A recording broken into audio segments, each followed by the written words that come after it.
Okay, mayong mudto no sab kanatong tanan Luzon, Visayas, Mindanao.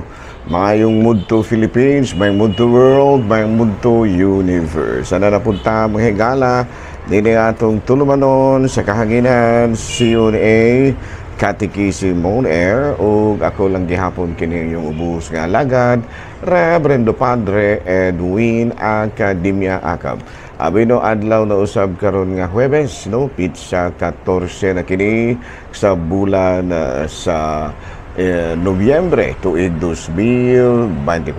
Nahala, no? Mayong mudto na kanatong tanan. Kumusta naman mong tanan? Dinha sa Basay. Atong mga igsoon dinha sa Basay. Dinha sa may actin. No? Ako ang atong kora paroko dinha, no? Si Padre Boboy Gutierrez, no? Nga to akong mga kaparintihan dinha. Dapat dinha sa Basay, ang membro sa Academia Clan, no? Kumusta na, no? O gingamon sa mga tuang mga kaigsunan din sa Bayawan, no? Pinanguluhan usab sa atong kura paroko din ha nga mao si Monsignor Marino Ibo. Oh, then hapon siya kining parokya po din ha sa Santa Catarina, no? Si Padre Dexter Pomada. Hala, no? May munto na kanatong tanan nang hinaot kita nga ana kitang tanan sa Kapiskay panglawas. Kumusta na ang ato mga kaigsuonan, no? Diri sa Dumaguete, ang ato ang kura paroko diri si Monsignor kining Robert Ponggoyan. Ako na mga classmate, no? Kanang atong kura paroko din ha sa Larina Sikihor, si Father Obing Masyon, classmate ko na, no? Ato po nga mga atong kura paroko po din ha sa may Himalalod, no? Si Father Dami Oramis, classmate po na ko na, no? Pag-ingaw usab din ha sa may kining Kwasay Parish sa kining Batinggil, no? Si Father Tonton Arnaiz, no? Classmate gihapon ako na, no?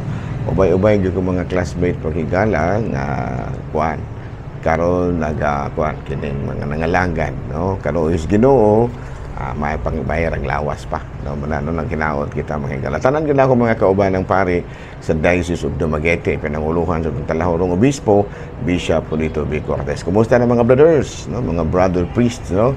Labi na din na sa isla sa Sikihor ang atong mga kaigsoon ng pari din ha pinanguluhan sa ilahang Episcopal Vicar din ha, no? Si Monsignor Larry Katubig o gimon sa ilahang Vicar Foreign si Father Ramon Duran. Ayan, no? May munto na kanatong tanan mga higala o ang tanan nato nga mga naminaw karon kanato o gimon usab, no? Diya sa Telerancho, hindi man usab diya sa atong mga Facebook page. Kumusta na, no? Lala, no? Ato padayon kita sa ato nga mga pagpangalangan adlaw karon nga Huwebes, Pitsa 14, no? Pila ka adlaw na lang? 42 ka adlaw na lang sa ulugon na nato ang Pasko. So, dugay permanente gid ako nino mo ni kanunay gini nga unod mga higala sa ako ang mga pangampanya, no? Nangandam kita alang sa Kapaskon because para nako sa kadako kayo sa kasaulugan sa Pasko sa kamalipayon sa kining gitawag nato o kasaulugan sa Pasko kinahanglan gyud nato kining pangandaman, no? Aron gyud mahimong malipayo, no? Dunay niingon nako siya pa na lipay ra manggihapon ko bisag walay pulo pangandam sa Pasko. Kung natiyaw mo na, walay pulo pangandam sa Pasko, nalipay pamangani ka, unsa nakahaong nangandam ka. Ayan. Niingon siya nangod dito kung bukin mahigala sa kining kadukduhan niingon itong siya nga. Pero nalipay ramang ko, bisag walay pulo pangandam. Maugani, nga kinahanglan kang mangandam, kaya nga naman, nalipay manggani ka, bisag walay ang pulo pangandam, samot na yung mangandam ka, no? Pagkanindot ka sa Pasko, kung doon na tayo linat ang manok din ha, no? Pagkanindot ka sa Pasko kung doon natay budbud din ha, no? Pagkanindot sa Pasko kung nadunay gitawag nato biko. Yan, no? Ya kanindot sa Pasko kung may kitag lawas. Pagkanindot sa Pasko kung may wala ray problema ang ato ang palibot, no? Kanindot, nindot kayo, no? Makaingon din ta nga Merry Christmas jud kayo. No? No, may ngunto na kanatong tanan to prepare for the celebration of Christmas. Ako kaloes Ginoo, ako mga parokyano des ayongon, gisugdanan na nako og pa kana bitong awhag, no? Nga mangandam gid kita sa Pasko sa pagkatao sa aton Ginoo. Ayan, no?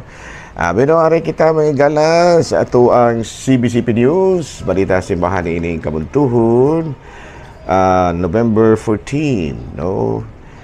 Vatican, CBCP News, Bishop Crispin Vargas sa Burungar Samar nanawagan karon og hinabang gikan sa nagkalain-laing mga dioceses diri sa Dumaguete, diri sa tibuok nga Pilipinas nga muhatag pa rin taon kanila og ginagmayng hinabang tungod lagi kay naglisod na sila dito tungod sa kahimta, tungod sa ubay-ubay nga mga bagyo nga miigo kanila. Sa ako ang ulo estimate murag mga upat biya siguro ingon ni ana, no?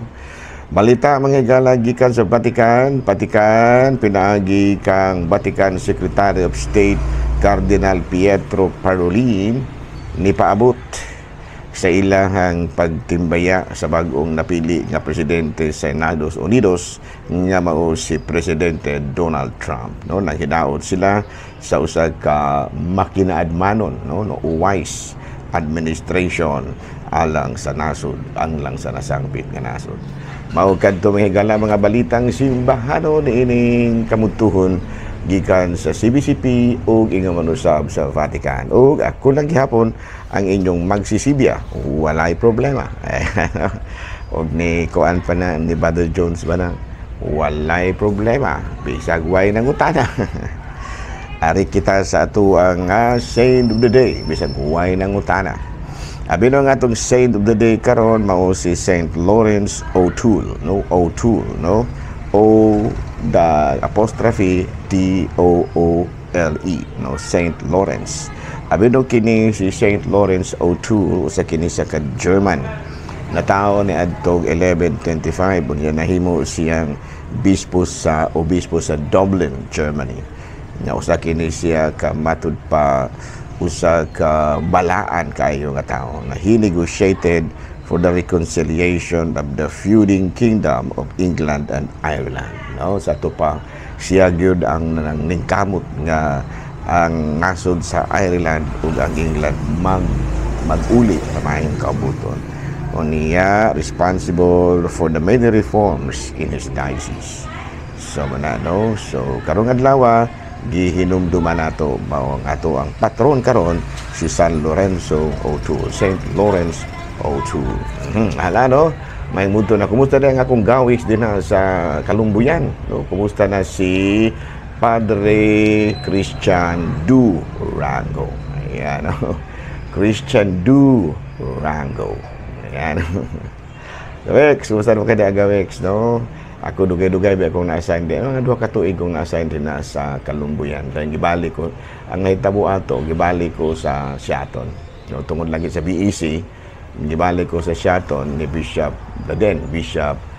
Angel Nagdameo. No, naka-servisyo ko din sa Kalumbuyan, mga 2 ka tuig kapin.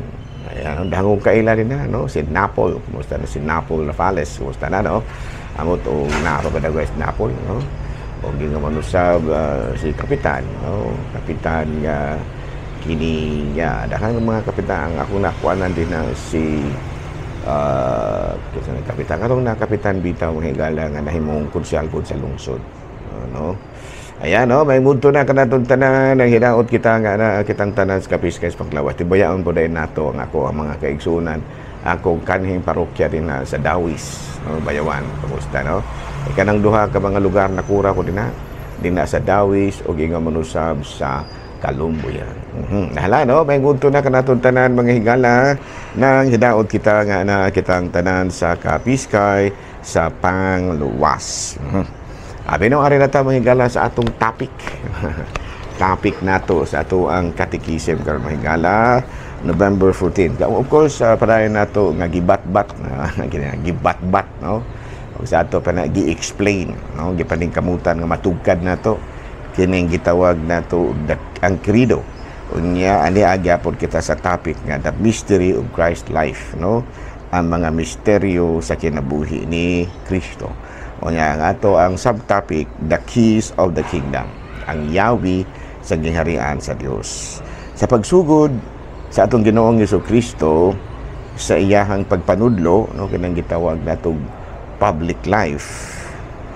nagpili siya og 12 ka mga tawo o ang gitawag niya mga apostoles aron mo kuyog kaniya ug moambit sa iyahang misyon. Ato kanang mabasa sa Marcos 3 kapitulo 3 hangtod sa 19. Nagpili siya og mga tinun-an.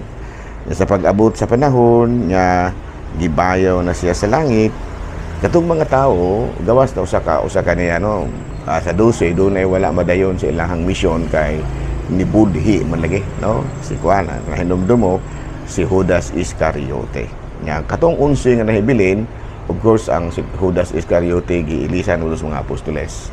Si Matias, dili Matias rin doon. Matias si San Matias mauna ang naggiya sa simbahan nga iyang gitukod munang gitawag atong sinugdanan sa magisterium ang naggiya mga apostoles. And then gitudlo usab ni Kristo si San Pedro o isip pangulo gani giingnan niya nga ikaw si Pedro, ikaw bato ug ibabaw ni ining bato tukuron ko ang akong simbahan ug bisan gani ang ganghaan sa impyerno dili makabungkag ni ini ug midugang pagani isa sa pagingon ihatag ko kanimo ang mga yawi sa gingharian sa langit. Kung unsay imong idili dinhi sa yuta, idili usab dito sa langit. Kung unsay inyong itugot dinhi sa yuta, itugot usab dito sa langit. Ato kanang mabasa sa Lucas kapitulo 22 bersikulo 32. Sa to pa ang mga tinun-an ni Kristo human nga sa nikaya paingon sa langit, iyang katungod pinagi kang San Pedro haog ubang mga apostoles, iyang gitagaan og katungod to govern, to bind, and to loose. Ato kanang mabasa sa Mateo kapitulo 18 bersikulo 18. Sa ato pa aduna gyoy mga katungdanan nga gibilin.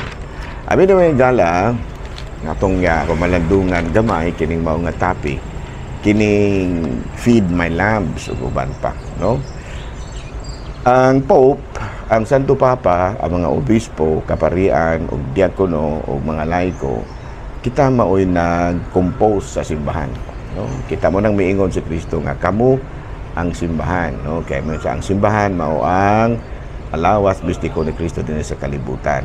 Maghingo ug magiskot nga ni tag simbahan ang hierarchy ni ana, ang hierarchical succession ni ana matud pa Santo Papa, mga kaobispuhan, mga kaparian, diakono dayong kamo na dayong mga laiko. Munang maingon kita nga we are the church. Doon na giingon nga we are the world, kita maingon taga we are the church. Ato pa ang simbahan nato, ang atong pagkasimbahan puy-an gyud nato o pungtuman kita sa tagsa-tagsa nato ka mga katungdanan. Unya matud pa ang tuburan o ang mga tinubdan sa ato ang mga pagtulunan isip usa ka simbahan, matud pa pinaagi sa Biblia, scriptures, and then tradition, and then magisterium. Kining magisterium, muna na akong giingon ninyo, nga katubi taong Yahweh nga gingharian, nga ang Yahweh sa gingharian sa Dios nga gihatag ni Kristo nga to kang San Pedro ug sa iyang mga apostoles. Muna gitawag na itong gahong sa pagpanudlo. Kaya kanang magisterium taken from the Latin word magistra or teacher. And then binasi kini usab ang lain nga tinubdan sa pagpanudlo or paggiya mao ang scriptures. Muna nga ang scriptures pwede nimo gamiton sa pagpanudlo. Kini bang Biblia ba bala ang kasulatan, pwede nimo gamiton sa pagpamadlong, pwede nimo gamiton sa pagpanudlo, pwede nimo gamiton sa paghatag og kining gitawag nato og inspirasyon, paghatag og katin-awan. Biblia ang gigamit. Unya ikatulo mao kining tradisyon. Kay mga apostoles God ni kuan sila aron gyud nga sayon kayong masabton, sayon kayong sabton ang santos ang kining gitawag nato og pagtulon-an sa scriptures. Ang magisterium ni gamit o nanudlo sila og kining gitawag nato og tradisyon. Kini bitang pagtulon-an nga although wala dili nato mabasa sa Biblia, pero kinutlo kana bitang binasi sa Biblia. Mo na gitawag nato og tradisyon.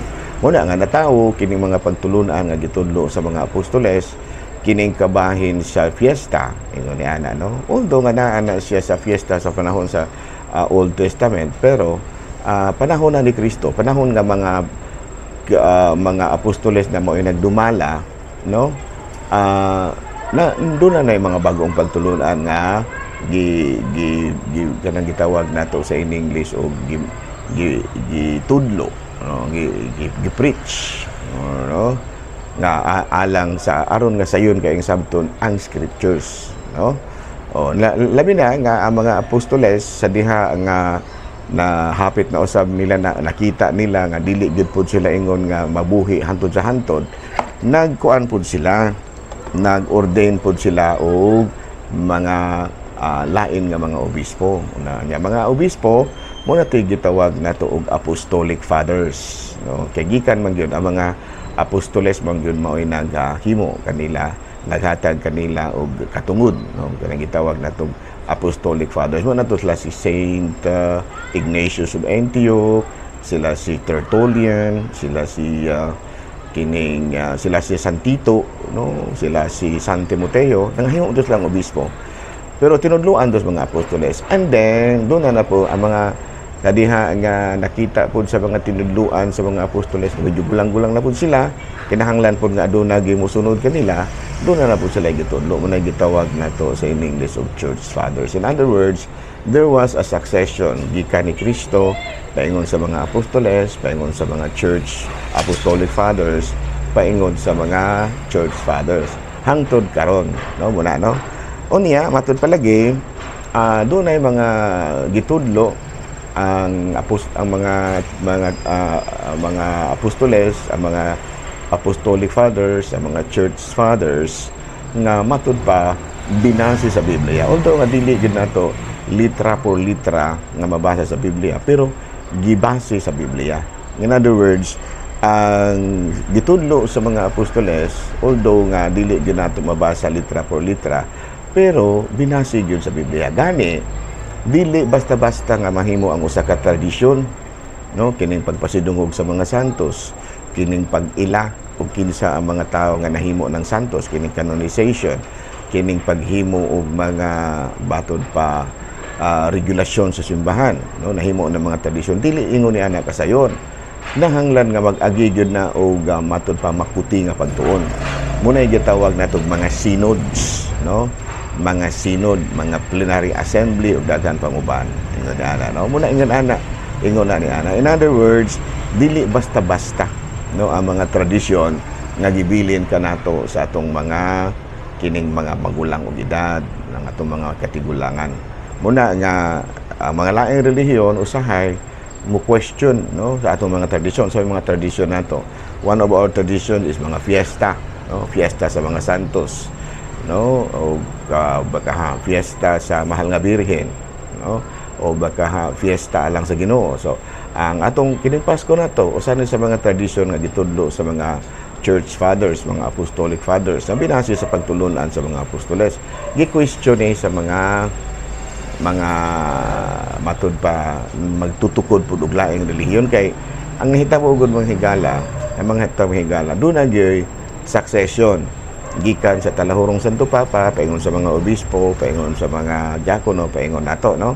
Pero dunay uban nga bisag dili in line gikan sa Kristo, paingon sa mga apostoles, dili na sila linyada tungod sa Biblia, scriptures, nagtukod po sila, nag-organize po sila mga tao nga ilang gitawag og simbahan. Munang nga tao kining mga munang nagsugod kining mga gitawag na tuog Reformation, no, kina si Martin Luther, sila si Calvin, daghan pa Ellen G. White, ingon ni ana.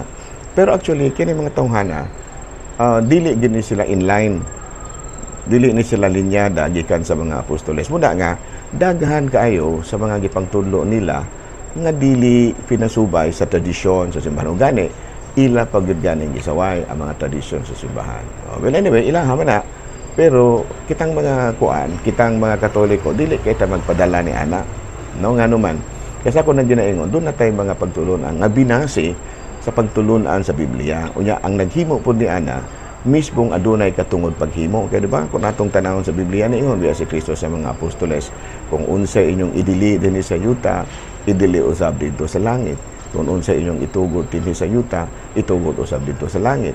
In other words, adunay katungod ang mga nahauna kanato paghimo. Pero gi-question lagi sa mga matod pa magtutukod sa laing mga sikta nga nagtawag sa ilang kaugalingon og Kristiyanos, no, Christian denominations. Pero actually, usa ra gyud ka grupo ang gitawag og Kristiyanos, katug yung mga sumusunod ni Kristo nga na nahauyon sa mga matod pa nagagikan gyud ang pagtulunan gikan mismo sa mga apostoles. Pero sa nahitabo naman na no muna nga ang ato ang pagtulunan sa ato Kristiyanos, doon na may mga gitawag na to variations. Kay doon na may mga tao nga nagtukod-tukod, nag-organize man pud sila ang mga pagtulunan bisan dili na pinasubay sa gitudlo sa simbahan nga gitudlo ni Kristo kining gitawag na to Christian tradition. Eh nana nang siguro siguro lisod-lisod kay sabton, pero kung imo gining pamalandungan masabtan gid nimo, no? Parehos ba sa kining gitawag na to og kanang doon na mo'y kana bang gitawag na to o pagtulunan nga gikan sa inyong apuhan, no, nga mo na gitudlo sa inyong apuhan unya doon na niabot nga bisag dili ninyo paryente naghimo-himo pud sila og ilahang pagtulunan nga dili na binasi sa inyong apuhan, no, nya moingon sila nga paano siya legitimate may kay nakaila man sa inyong apuhan, nakaila lagi mo kang Kristo pero wala mo tagayo katungod sa paghimo o mga pagtulunan. Nakaila lang tungod sa Biblia. Pero when it comes to authority, wala din sila authority. Okay, klaro? That is the truth. That is the truth. Although, nga doon ay mo supak-supak ni Ana, pero we don't have to explain it to that. No, nga naman, tungod kay no explanation can do that because they would not listen. Dili na sila maminaw. Di mo may lang namatag kahayag po. Kaya kanang mga tao karon kanang mga laing sikta, wala na dili na ang mga original nga mga laing sikta. Mga sumusunod na lang po na sa maong sikta. In other words, close na ang iyang huna-huna, kabahin sa pagtulunan nga ilang nadawat gikan sa nauna kanila.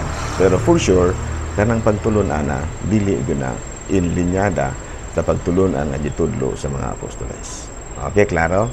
Okay, mayong daghang salamat yung pagkaminaw ug ako lang gihapon kini yung ubos nga alagad Reverendo Padre Edwin Academia Acab manamilit na usab kaninyo ug manalangin kaninyo ang Dios makagahong tanan, Amahan, Anak, Espiritu Santo. Good noon, Pilipinas.